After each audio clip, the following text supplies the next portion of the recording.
الفل على عيونكم. معاكم قناة أكلة وقصة. لو أول مرة تشوفوني متنسوش تعملوا لايك وسبسكرايب وشير. يا كعك العيد يا بسكويت، هنعمل النهاردة كعك العيد الدايب بطريقة سهلة وبسيطة جدا.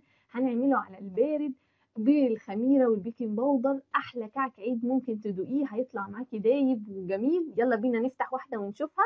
زي ما انتم شايفين كده عملنا الكعك بالملبن البيت اللي عملناه في البيت. شايفين كده الكعكايه دايبه دوبان. يلا بينا على المكونات بتاعتنا والطريقه بتاعتنا. معايا هنا كيلو دقيق متعدد الاستخدامات.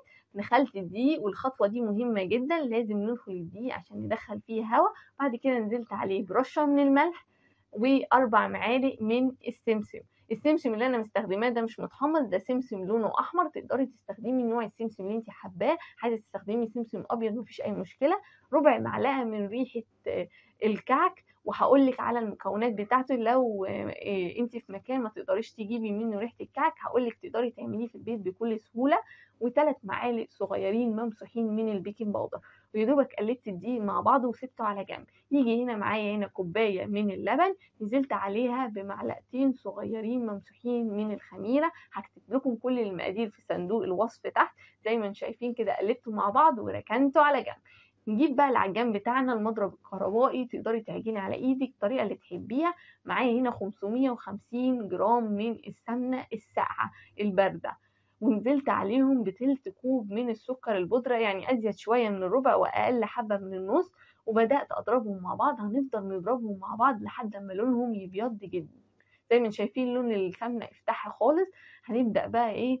ننزل عليهم بالدقيق. نزلت عليهم بكمية الدقيق اللي احنا حطينا عليه المكونات بتاعتنا. وهبدأ اضربهم مع بعض. الخطوة دي مهمة جدا جدا جدا. اهم حاجة عشان تاخدي احلى كعكاية ما تشققش معاكي وتطلع طرية وجميلة، بس العجين.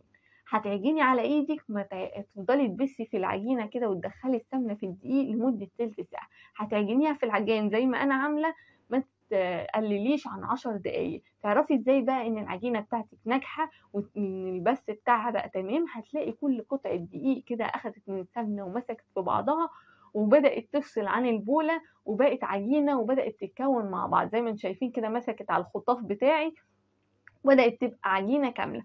طبعا انت هتبصي للعجينه هتفكريها كده نجحت. لا، لازم بقى هنلمها بقى بكوبايه اللبن اللي حطينا عليها الخميره. وهنبدا ننزل عليها بالسرسوب ونفضل نقلبها لحد ما اللبن يختفي تماما. اول ما نلاقي العجينه بتاعتنا العجانه كده البوله فصل منها العجين وبقت نظيفه كده، نبدا نوقف الضرب بتاعنا وكده العجينه بتاعتنا تبقى طريه. تعرفي العجينه بتاعتك نجحت ازاي؟ تبداي تطلعي حته كده وتجربيها على ايدك وتبداي تحطي صبعك عليها. لو لقيتيها ما شققتش يبقى العجينه معانا نجحت.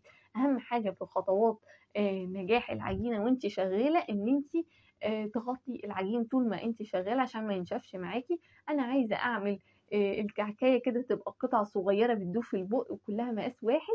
لو عندك الميزان الكهربائي تقدري تعمليها زي ما انا عملتها كده. عملت الكعكايه الواحده مقاسها 30 جرام. هنجيب قطعه من العجين زي ما انتم شايفين كده وهنبدا نعمل حفره في النص ونحط فيها العجوه. العجوه دي انا جبتها وفصصتها وطلعت النوى بتاعها. وبعد كده حطيتها في طاسه على النار وبدات اطريها بمعلقتين من الميه. وبعد كده نزلت عليها بمعلقه من السمنه وقلبتها بيها وبقت جاهزه وقورتها زي ما انتم شايفين. انا هنا عملت الشكل بتاع الكعك كده زي الشكل بتاع البصامه، وانا ما عنديش بصامه فطبعا اتصرفت. لو عندكيش بصامه تقدري تعملي نفس الفكره اللي انا عملتها.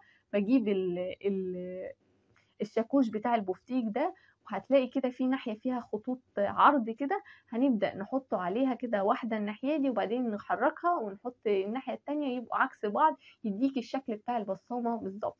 زي ما انتم شايفين كده كمان معايا حشوة الملبن ده عملناه هنا في القناة، هيعجبكم جدا. ملبن بيتي جميل. حطيت عليه معلقة من السمسم وشوية من عين الجمل. تقدري تستخدمي الملبن سادة مفيش أي مشكلة خالص. زي ما انتم شايفين دي طريقة التشكيل اللي بقولك عليها. حتى اعملي خط طول وبعدين تحركي الكعكايه تدي خط عرض يديكي شكل البصامه. حطيتهم على السجام بتاعتي. الصاج ده انا مش دهناه اي حاجه خالص، سايبه مسافات ما بينهم عشان هيكبر معايا شويه. هندخله الفرن متولع مسبقا على درجه حراره 160.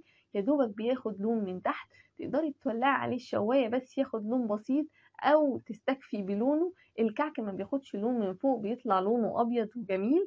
وتطلعيه. هنسيبه على الصاج بتاعنا لحد ما يبرد، بيطلع طري شويه، ما تحركهوش خالص، هتلاقيه هينشف مع الهواء وهيبقى جميل. ده الشكل التاني بقى بتاع الكعك. الشكل بتاع البسطامه اللي احنا متعودين عليه، هتجيبي منقاشك الحلو كده وتبداي تنقشي عليها خطوط طول وخطوط عرض، هيطلع معاكي كعكايه كده جميله وصغيره.